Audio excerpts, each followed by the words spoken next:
Tenemos el placer de presentar a nuestro invitado del día de hoy, el doctor José Ángel Aquino, magistrado titular de la Junta Central Electoral. Buenos días, ¿cómo le va, magistrado? Bueno, muchas gracias por la invitación. Un saludo a todos los televidentes de Síntesis. Gracias. Muchas gracias. Doctor, para nosotros es un placer tener aquí a un magistrado titular de la Junta Central Electoral con la experiencia que usted tiene en el organismo y el nivel que tiene. Vamos a hablar básicamente de elecciones, que es lo que la gente necesita oír y conocer. Hay muchos temas que la gente oye y piensa que como son y no son, y como deben ser. Tenemos muchísimos problemas porque la ley de partidos no se aprobó nunca. Vimos una declaración, no, eso al margen de un ministro del gobierno que dice que puede ser todavía. Para mí personalmente parece que no habría tiempo, pero nada. Vamos a comenzar con elecciones. Las elecciones del año que viene no son el 16 de mayo. Las elecciones cambian ahora. ¿Qué días caen las elecciones y por qué se hace ese día? Bueno, recordemos que la Constitución del año 2010 modificó el calendario electoral en varios sentidos. Primero, son el tercer domingo del mes de mayo, cada 4 años. Específicamente el 15 de mayo serán estas elecciones del año 2016. Por otra parte, hubo una separación de las elecciones municipales con las parlamentarias y presidenciales, pero esa separación se postergó para el año 2020. Correcto. En el 2020 las municipales serán el tercer domingo del mes de febrero. Para el 2016 vamos a tener elecciones simultáneas en los 3 niveles, lo cual no había acontecido desde el año 1994. Por eso hemos dicho varias veces que son unas elecciones relativamente complejas. Porque bueno, además a eso se le agrega las listas desbloqueadas, voto preferencial, se le agrega que vamos a tener por primera vez boletas particulares para los distritos Son más municipales. de 4.000 cargos, ¿verdad? No sé ahora, ¿Perdón? pero Ajá. se refiere para el 20. preferenciales. No, sí. Listas O preferenciales. sea, el voto preferencial para Claro. el caso de los diputados Claro. y diputadas, que no existía en el 94. Hoy tenemos elecciones al Parlacén, tenemos elecciones de diputados nacionales, Ultramar. tenemos elecciones de diputados de ultramar. O sea, el proceso hoy es mucho más complejo.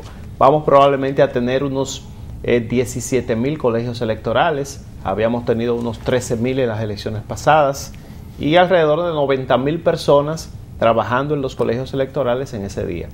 Todo eso implica un alto grado de complejidad. Y bueno, ya estamos, digamos, en la etapa final de los plazos electorales. Los próximos plazos a vencer son 120 días antes de las elecciones, el cierre del padrón electoral. Okay. En Eso esta sería ocasión, en 30 días aproximadamente. el 15 de enero, se Exacto. cierra definitivamente el padrón electoral, que es la fecha que la Junta Central Electoral ha dispuesto también como plazo para que las personas puedan renovar su documento de identidad y electoral. Debemos tomar en cuenta que en este proceso nosotros habíamos estimado, el padrón electoral anterior eran 6.5 millones de personas. En 4 años el estimado de aumentar eran unos 800.000 personas, o sea que estaríamos hablando de unos 7.3 millones de padrón electoral. Hasta ahora tenemos unos 6,5 millones de personas que han renovado el documento, o sea que faltarían unas 700.000 personas. Nosotros estimamos, yo estimo que probablemente en el plazo que queda, quizás se quedarían fuera unas 500.000 personas. Hay que tomar en cuenta que una parte de esas personas viven fuera, otros han muerto, y luego hay otras personas que no están interesadas en participar, no están interesadas en tener su cédula de identidad electoral. Recordemos que el plazo de vigencia de la cédula anterior hace ya casi un año que venció.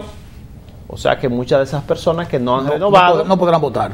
No solo no podrán votar, sino que tampoco están en el sistema financiero, Correcto. en el sistema de seguridad social, porque hoy se exige la nueva cédula para toda esa Sí, documentación. porque eso es bueno. Ellos dieron una prórroga hasta el 15 de enero para sacar tu nueva cédula, pero el sistema, el que no la ha sacado, está inhabilitado. Está inhabilitado. O sea, no totalmente. puede participar de ninguna de estos beneficios sociales, ni de esta participación en el sistema financiero, sacar una cuenta bancaria, etcétera, etcétera.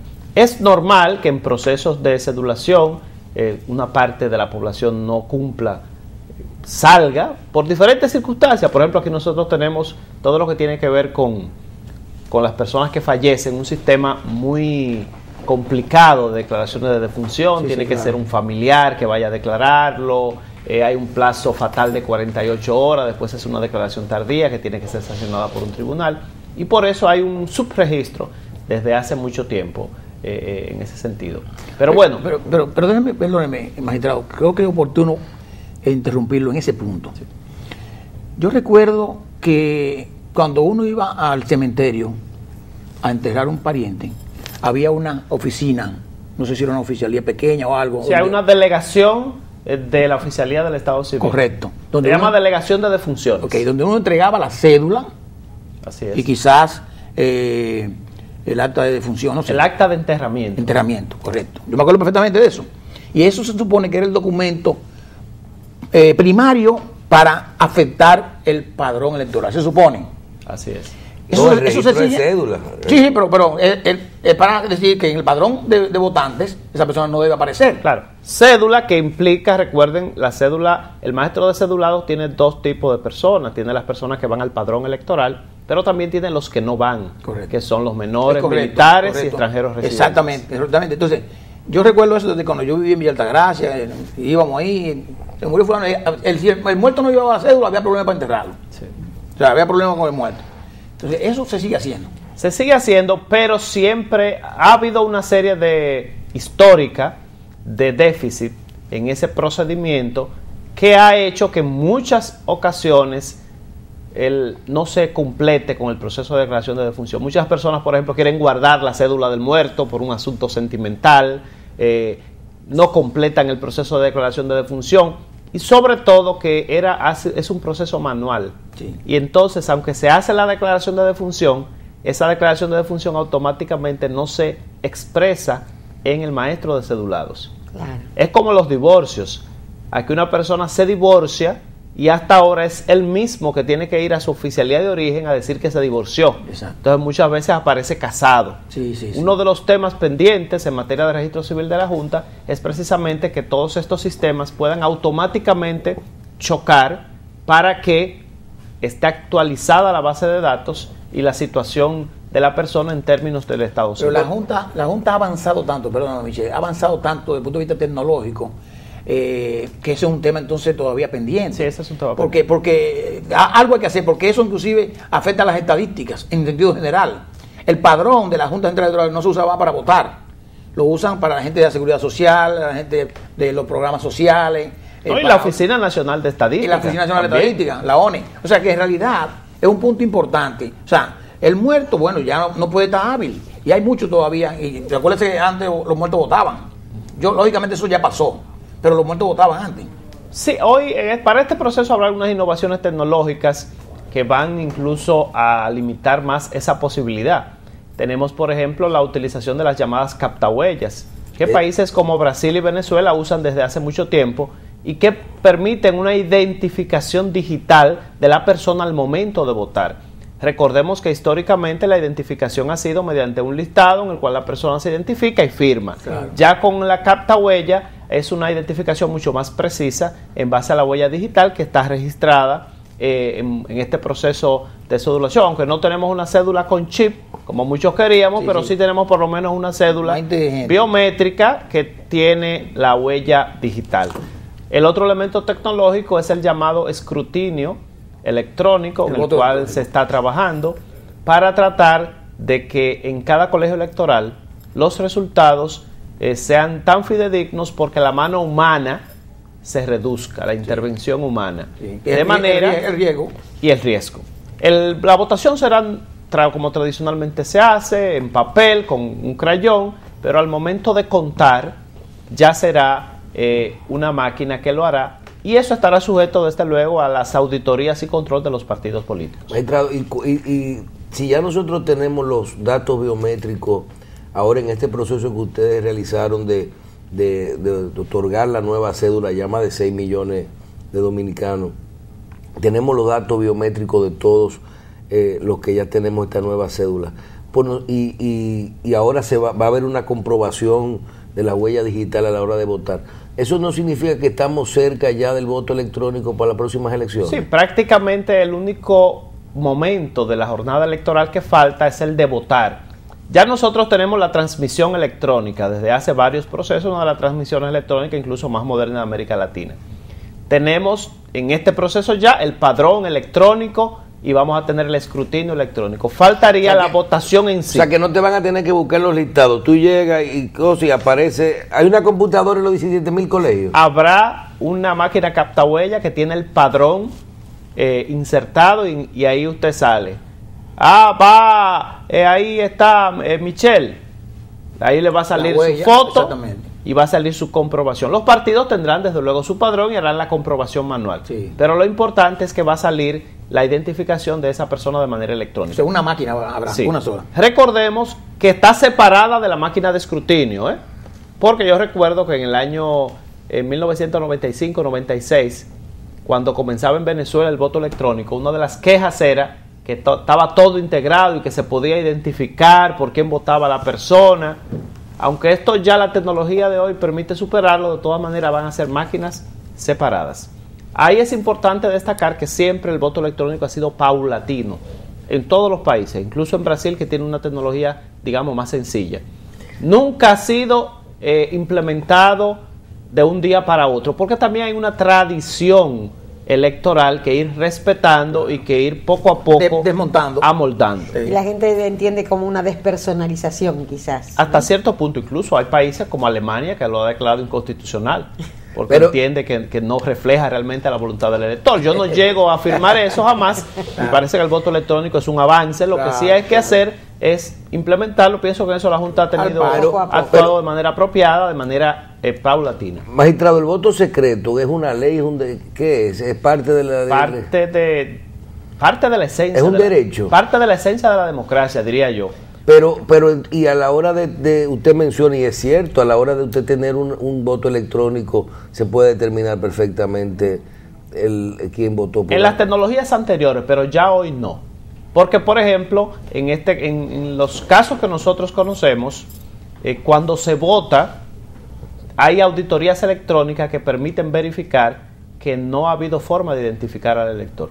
Okay. Y los casos que tenemos en la región más típicos, que son Brasil y Venezuela, así lo demuestran.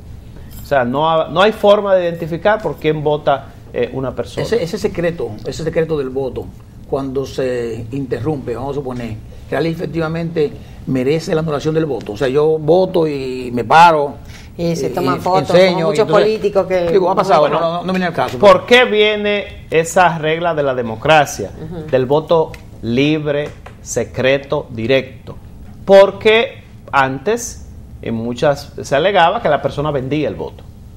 Recordemos que nosotros pasamos del sistema de boleta fraccional al sistema de boleta única, claro. Porque se alegaba que cogían una, usted guardaban, tomaba, le daban como se vota todavía en Sudamérica, que se vota con boleta separada. Usted entraba a la casilla y le entregaban la boleta de cada partido, pero usted tenía que guardársela de un partido determinado para decir que no votó por ese partido. Y para que ahí le paguen. Exacto. Entonces el voto secreto es importante por eso, porque garantiza la veracidad del voto y que esa voluntad no está sujeta a ningún tipo de presión, de violencia moral, de soborno o violencia física, sino que es legítima. Magistrado,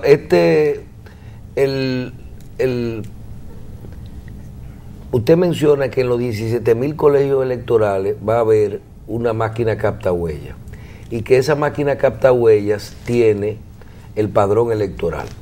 De ese colegio. Colegio, claro. Bien. Llegaremos a un punto. Uno de los problemas que uno puede analizar del sistema de elecciones es o que una persona vote en dos veces, en dos colegios diferentes, o que una persona tenga dos identidades. Desde que ya tú tienes tu huella digital, tú no tienes dos identidades ni puedes estar en los dos sitios. Estas 17.000 colegios, 17.000 captadores de huellas que tienen registrado el padrón, esa información está en línea y está sincronizada con los otros 17, los otros colegios electorales. O sea, se podría a futuro detectar una alarma que esa huella digital ya votó y que no puede votar de nuevo con otro nombre, con otra identificación. Eso se hace previamente. O sea, el padrón, parte de la depuración del padrón que se le entrega a los partidos políticos regularmente, incluso en el último año ya se le ha entregado cada 2 meses y se va a entregar el definitivo y lo tendrán para el proceso electoral. Previamente se hace lo que se llama un cruce de las diferentes huellas digitales para verificar que no hay 2 huellas iguales. Entonces, antes de que se segmente el padrón por cada colegio, se verifica ese proceso de depuración para evitar duplicidades. Lo que sí se ha verificado son falsedades de otro tipo. No que haya 2 personas en el padrón, sino que por otras razones, en el 90% de los casos, para fines de viaje y fines de ese tipo, de obtener cédula, sí hay personas que suplantan identidad de otra. Eso sí se da y es uno de los elementos que nosotros se ha estado trabajando para reducir en el maestro de cedulación. Pero hoy no tenemos el caso. Hay incluso, ahora mismo se están verificando más de 4.000 casos en esta fase final del padrón. Se están procediendo a investigar de personas que tienen nombres parecidos o similares, o personas que aparecen con un solo dato de acta. Tienen huellas diferentes, pero por esas similitudes se están investigando para verificar si efectivamente se trata diferentes de la misma persona. Okay. Hay muchísimos casos, por ejemplo, hay personas que son gemelas, sí, y a los 2 lo declararon en una sola acta y por eso aparece una sola acta, pero realmente son 2 personas. O hay personas que tienen los mismos nombres, pero son personas distintas. Entonces, claro, pero todo eso hay que verificar. Los gemelos deben ser un acta cada uno. Un acta para cada uno. Exacto. Pero hemos tenido muchísimos decenas de casos en el registro civil de errores históricos que se reflejan de manera negativa en el padrón. ¿Y eso lo tiene que corregir la Junta o tiene que corregir la persona? En ese caso, en el caso por ejemplo de los gemelos, lo corrige la Junta mediante una resolución que se crea un literal anexo, claro, en el cual se transcribe la otra persona. Se hace un procedimiento administrativo. Magistrado, si nosotros analizamos el sistema, la función y el trabajo de la Junta Central Electoral, sabemos que dice, bueno, magistrado, estamos listos para las elecciones, recursos, 17.000 colegios de 13.000 a 17.000, 90.000 personas trabajando, impresiones de boletas, el cronograma de trabajo, la parte tecnológica de esta estructura inmensa. A veces uno recuerda que dice, todavía no llegaron bien las boletas en tal comunidad, ahora tenemos que instalar aparatos y estas cosas. ¿Cómo va el proceso en sí del cronograma con relación a las elecciones en el 2015? Y déjeme agregarle algo para la misma pregunta. O sea, cuando va a hablar del presupuesto de la Junta, usted explicar claramente que en un año electoral el presupuesto es mayor porque la ley lo estipula. En un año no electoral es un porcentaje menor por las mismas razones. Pero si siempre hay problemas de que los fondos de la Junta no han llegado, van a llegar, se supone que eso no hay ningún problema con eso. O sea, agrego todo ahí completo. Quizá comenzando con esa parte, para este presupuesto del año 2016, como se ha conocido en la prensa, se aprobaron las partidas adicionales necesarias en materia electoral, o sea que nosotros pensamos que en ese aspecto no habrá mayor preocupación. Sí. La logística siempre es uno de los elementos claves, como bien dice Michelle, de cualquier proceso electoral. Y definitivamente este es un proceso que va a requerir una mayor énfasis en ese sentido, en todo término de planificación.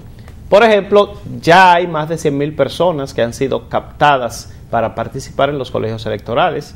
Esas personas se someten a una serie de entrenamientos previos, de manera que puedan tener un dominio completo de lo que es el funcionamiento de un colegio electoral. ¿Serán empleados temporales? No son empleados, son voluntarios. Okay. Son personas que voluntariamente de la sociedad apoyan, participan en estos procesos y que juegan un rol esencial, porque lo esencial el día de las elecciones es el colegio electoral.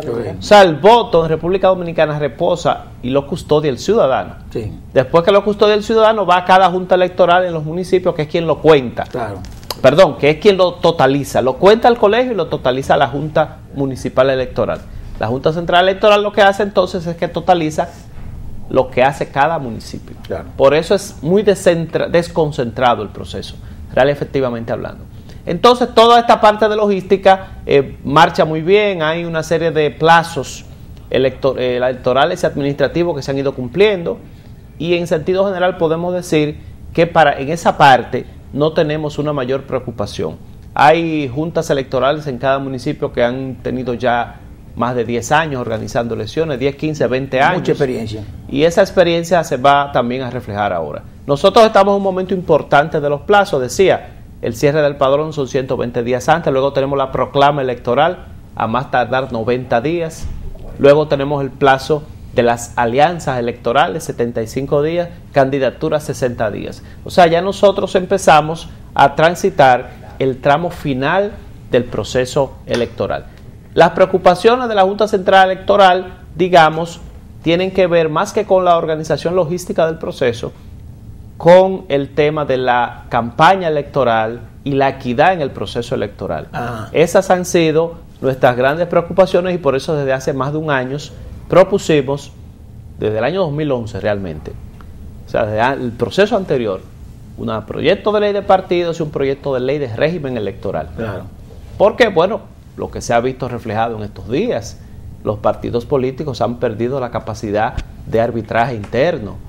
Sus procesos electorales se han convertido, los de todos, en procesos realmente de un alto grado de confrontación que necesitan la intervención de un árbitro que les limite, que les controle, que les ponga algún tipo de freno y que evite que terminen como lamentablemente han terminado, en hechos de violencia, en hechos que en gran medida deslegitiman sus resultados. No, y muchos de ellos inclusive llamados por la gente como antidemocráticos, porque en el caso específico, aunque la Junta en una resolución dice muy claro que si la militancia del partido, diríamos, del que fuere, autoriza esto, pues no hay problema. O sea, no vamos a hacer una primaria. Yo creo que Michel es una persona que la gente lo quiere más que Terrero. Entonces Michel es el que debe ir como candidato. Eso no necesariamente no es democrático, porque debería ir a la contienda, pero si la cúpula lo aprueba, no hay problema. Bueno, digamos, no es ilegal, porque incluso el sistema que plantea la ley 275/97 es la convención.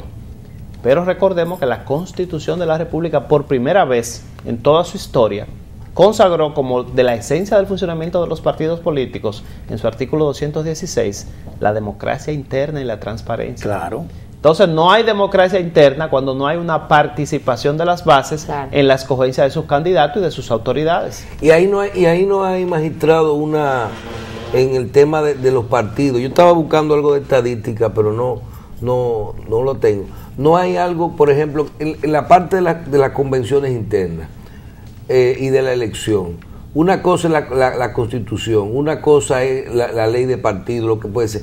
Pero si yo, por ejemplo, digo, vamos a constituir un partido, un grupo de personas de una comunidad. Y por cierto, vemos que ahora hay un régimen que tú puedes tener un partido, vamos a decir, de una partido político de La Vega. Sí, agrupaciones políticas independientes. Bien, y tú puedes constituir. Son regionales. Regionales. Son municipales y provinciales. Una persona, por ejemplo, tú coges un Amable Aristi que hubiera dicho, no voy a meterme en un partido nacional. Y coge y dice, yo voy a ganar los 10 diputados, la alcaldía, todo lo que hay ahí. Se da un caso así.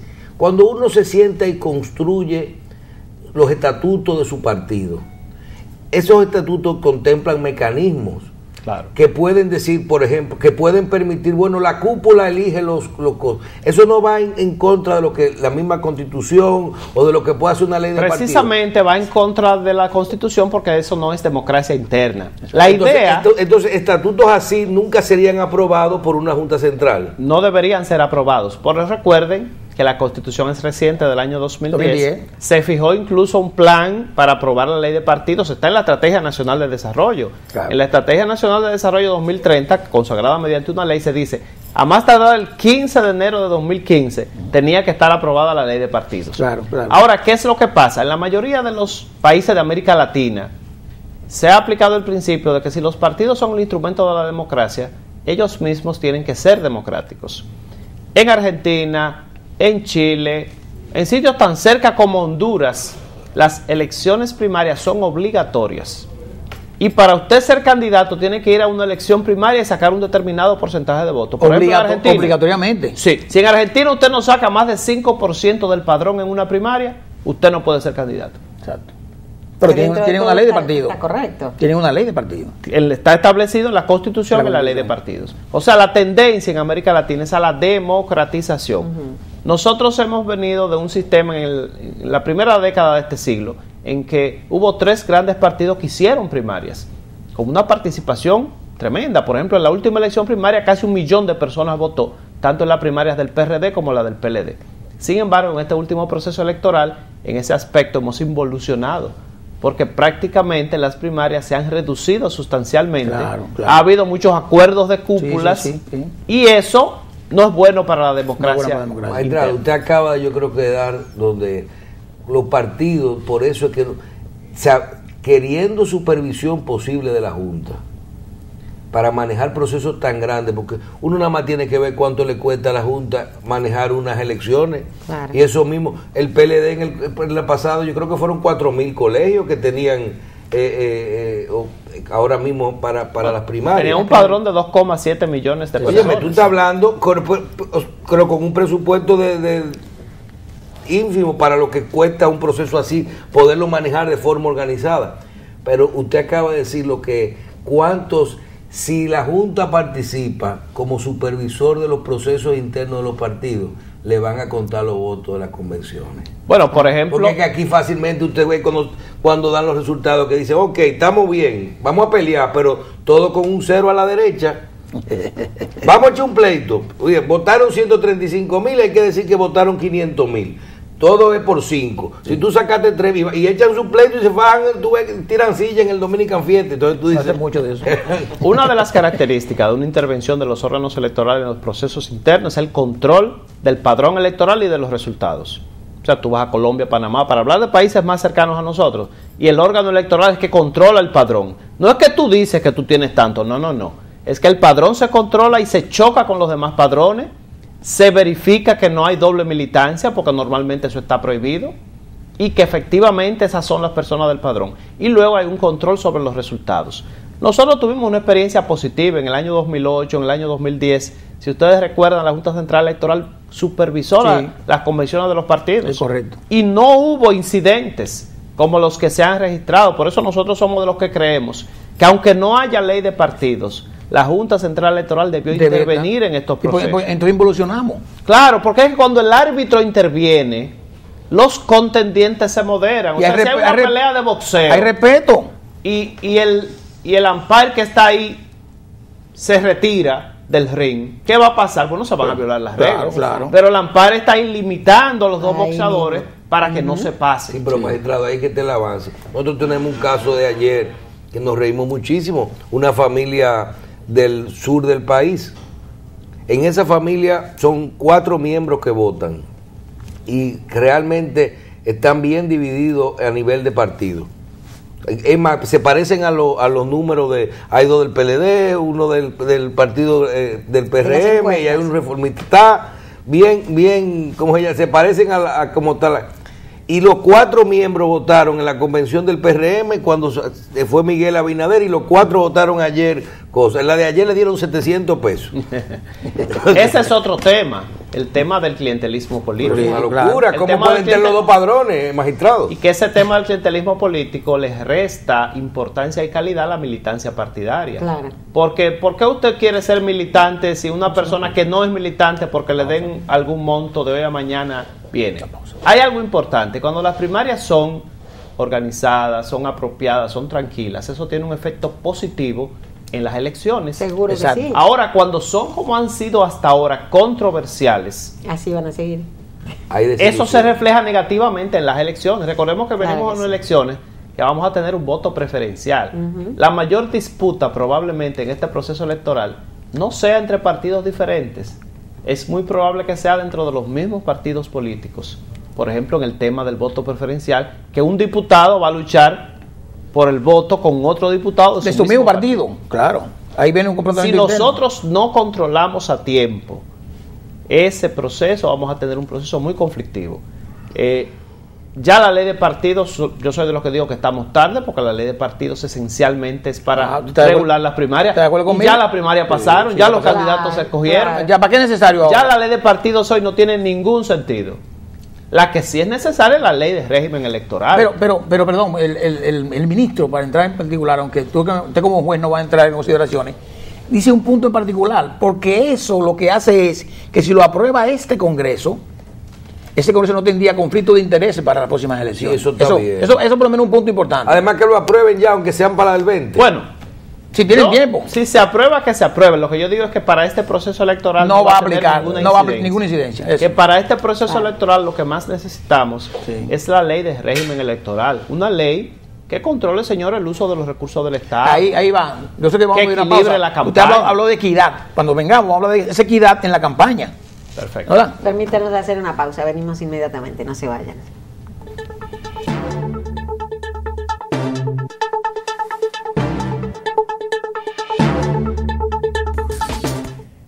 Magistrado, usted habló de equidad en la campaña.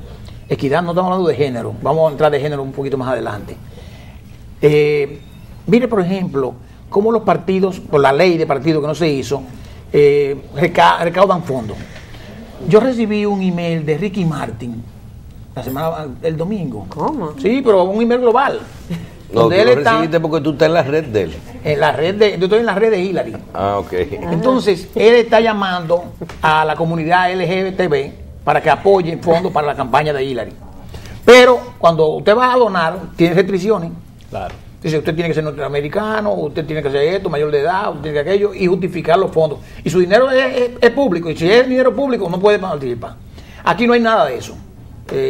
Vimos un fin de semana donde se llamó a una actividad pública, digamos con un exceso de sinceridad quizás, participantes de 2 millones de pesos, eso la gente lo ve, la gente antes no decía nada de eso, bueno pues mira, vinieron, lógicamente no hay ley de partido que diga vamos a hacer una debida diligencia a la gente que está aportando, de dónde vienen los recursos, eso no importa todavía, vendrá en el futuro.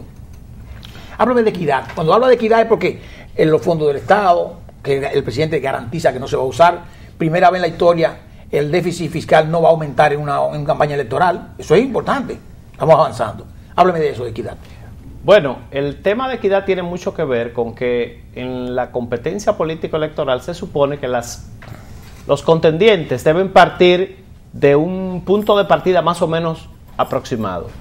Nunca es totalmente igual, ¿verdad? Porque por razones naturales hay diferentes dotes de cada uno de los contendientes, pero por lo menos condiciones mínimas apropiadas. En América Latina entera ya este tema se ha regulado. Nosotros somos el único país de América Latina que no ha regulado la equidad en las campañas electorales. Te pongo el caso de México. En México, la contratación de publicidad en los medios de comunicación de señal abierta la hace el Tribunal Electoral, el INE, solamente. Instituto Nacional Electoral. Entonces el INE contrata toda la publicidad y la reparte equitativamente a los candidatos. Exacto. Entonces no hay un candidato que tiene más que otro. Exacto. Y eso garantiza por lo menos una cierta proporcionalidad informativa. Okay. Yo no digo que sea el sistema perfecto, pero por lo menos hay un esfuerzo en ese sentido. Y luego está el control de las campañas. Por ejemplo, en el caso de Colombia existe un sistema que se llama cuentas claras. Al momento que una persona le da una aporte al candidato, por ejemplo, Andrés Terrero, primero tiene que hacerlo en una cuenta única que está para esos fines. Okay. Y en el mismo momento que deposita, el Tribunal Electoral, que allá se llama Consejo Nacional Electoral, tiene la información de quién aportó. Y tiene derecho a secreto bancario y a secreto tributario. O sea, no tiene la limitación del secreto bancario. Exacto, tiene acceso a esas cuentas bancarias, a saber quién es, sí, y a su declaración tributaria para saber si esa persona tiene capacidad para dar ese monto. Cosa que aquí la ley 173, 8302, en el artículo 56 lo prohíbe. Secreto bancario. Okay. Pero precisamente la ley de partidos, la ley electoral, permitiría que la Junta Central Electoral investigara acceso para esos casos específicos. Correcto. Y el otro tema es que hay limitación en el monto de la campaña y en los aportes de campaña. ¿Qué es lo que hemos visto en la política estadounidense? Y lo comenzó Obama, que con pequeñas donaciones de $20, de $30, de $50, superó hasta de $1 todo el aporte del Estado. Sí.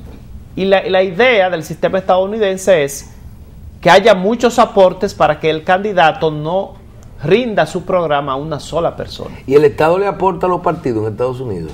Pero es optativo. Exacto. Los candidatos republicanos y demócratas han decidido no recibir fondos del Estado para tener libertad en los aportes privados. Incluso una sentencia reciente de la Suprema Corte de Justicia en Estados Unidos decidió limitar los aportes. Usted puede dar lo que usted quiera, pero usted tiene que decir quién es. No, y tiene que decir quién es. Sí. Por ejemplo, el lobby de armas, que siempre apoya a los republicanos, puede dar lo que quiera, pero el ciudadano estadounidense que vota por los republicanos sabe que está apoyando el lobby de armas. Correcto. Sí, aquí Entonces, hacen algo así, de una vez le dicen que son corruptos, que allá todo eso es permitido, es un negocio. Pero que haya libertad, porque aquí se hace. Sí, pero ¿cuál es la diferencia? Es secreto. Que usted como elector no sabe que ese grupo económico está apoyando a ese candidato. Sí. Y entonces, usted su voto lo está dando por alguien cuyos intereses usted no sabe quién lo está defendiendo. Claro. Correcto. Entonces, el gran tema nuestro de la equidad en la campaña electoral es que, bueno, la política se ha ido cada vez más elitizando en dos sentidos. Si el político no tiene dinero, no puede ser candidato porque las campañas son muy caras. Sí. Eso está haciendo dos cosas. O que dirigentes de partidos políticos se hipotequen ante empresarios en el mejor de los casos y en el peor de los casos ante dinero mal hecho. Sí. O segundo, algo que es muy malo, que se conviertan en empresarios. Yeah. Porque entonces sustituyen a los empresarios naturales. Claro. Y se produce una distorsión del sistema. Correcto. Cuando hablamos de equidad, entonces hablamos de bajar el costo de las campañas para que puedan participar todas las personas que tienen condiciones para ello, sin necesidad de que sean solamente quienes tienen dinero. Y el otro gran tema es limitar el uso de los recursos del Estado, del gobierno central y de los municipios. De manera que un presidente en reelección o un alcalde en reelección no use su posición pública y sus recursos, que son de todos, en una campaña particular. Claro. Ese es entonces el gran tema pendiente en la política dominicana. En la ley de régimen electoral, por ejemplo, nosotros como Junta proponíamos toda una serie de elementos en ese sentido, que ya se han propuesto en otros países. Sí. Por ejemplo, una inauguración pública no puede ser tomada como un escenario de campaña, porque una obra pública se hace con el dinero de todos, Exacto. no de nadie en particular. Claro. O usted ve aquí muchos municipios donde hay una foto gigantesca del alcalde diciendo fulano de tal te está haciendo eso, pero eso no es fulano de tal, porque no es con su dinero. Claro. Eso es el municipio con el dinero público. La gestión. Y eso está todo eso prohibido en todos los países de América Latina. Usted no va a un país de América Latina donde eso pase. Si eso pasa, hay una intervención. Yo estuve en las elecciones municipales el año pasado en Perú, y la alcaldesa fue a una actividad privada y alguien de un grupo, y alguien publicó en Facebook que ella estaba ahí, y al otro día el Consejo Nacional Electoral la suspendió. Al otro día, temprano, publicó, porque la suspendió. Ella no podía estar y ahí. ella tuvo que salir a explicar que no fue ella que publicó eso, que eso fue un particular, y que ella no fue ahí a hacer ninguna promoción. Exacto. Ella podía estar. Ella podía estar, pero no podía estar promocionar en eso. O sea, hay un respeto entre lo que es la función pública, sí, y lo que es la campaña electoral. Y ustedes lo ven en muchos otros países donde no existe esa intervención. Ahora, un tema importante, yo creo que importante. La ley 275-97 habla específicamente del 5% de los partidos políticos, de la matrícula de lo que votaron, para poder recibir los fondos importantes de la Junta Central Electoral. ¿Es así? Vamos a decir que los partidos que pasan el 50% tienen acceso al 80% del financiamiento. Lo que pasa en el 50%. Del 5%. Del 5% de la votación. Sí. ¿Verdad? Eso incluye, por ejemplo, el partido número 1, el 2 y el 3. En este proceso pasado, sí. Correcto. Ahora bien, yo quiero que le expliquemos a la gente. Cuando un partido pierde ese 5%, pierde esa capacidad de recibir esos fondos, en el caso en particular, hemos visto ahora algunas alianzas que lo que la gente dice es, esa alianza es para que no pierda la oportunidad de recibir o que le cuenten los votos o no llegar al 5%. Pregunto, si voy aliado, no importa nada. Si voy aliado con un partido, yo tengo garantizado que me van a dar los fondos que, aunque yo no reciba el 5% de los votos, o no es así. No. Si usted como partido político puede ir aliado, puede ir solo. Pero si su casilla no llega al 5%, no tiene acceso a ese financiamiento privilegiado, que por demás es un financiamiento totalmente desproporcionado. La Junta Central Electoral, en su propuesta de reforma electoral, planteó que se cambiara, porque históricamente ese financiamiento, hay 3 partidos políticos que han tenido el 80% del financiamiento. Pero esos son los 3 partidos que votan por la ley que usted quiere que vaya. Bueno, eso es lo que no van a aprobar. Lo que sucede ¿Quién se va a votar por que casi todo el mundo piensa que cuando está en el poder que va a estar siempre en el poder, nunca piense que va a estar en la posición. Y entonces por eso las reformas no se hacen. Sí. Nosotros estamos luchando por la ley de partidos, incluso desde la sociedad civil, desde el 1998. Wow. Y en el poder han estado diferentes partidos, pero siempre el que esté en el poder piensa que nunca va a estar en el poder. Y por eso no aprueba una campaña más proporcional, más equitativa, más plural.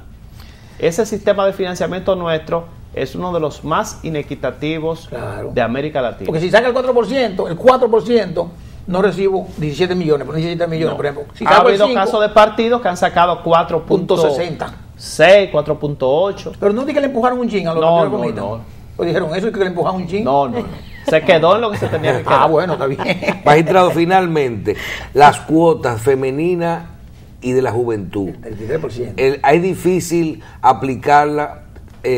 Primero vemos que los partidos lo hacen, pero por ejemplo dicen de todos los candidatos tenemos la cuota. Pero si tú te vas y lo divides entre senadores, diputados, no lo hacen así, no te da la cuota por ningún lado. Ahora, también hay que decir que no hay a veces los jóvenes o las mujeres haciendo la carrera política y trabajando en los partidos. ¿Cuál es su opinión? Bueno, yo voy a comenzar con ese último punto. Esa es una gran ficción, eso de que no hay jóvenes y mujeres.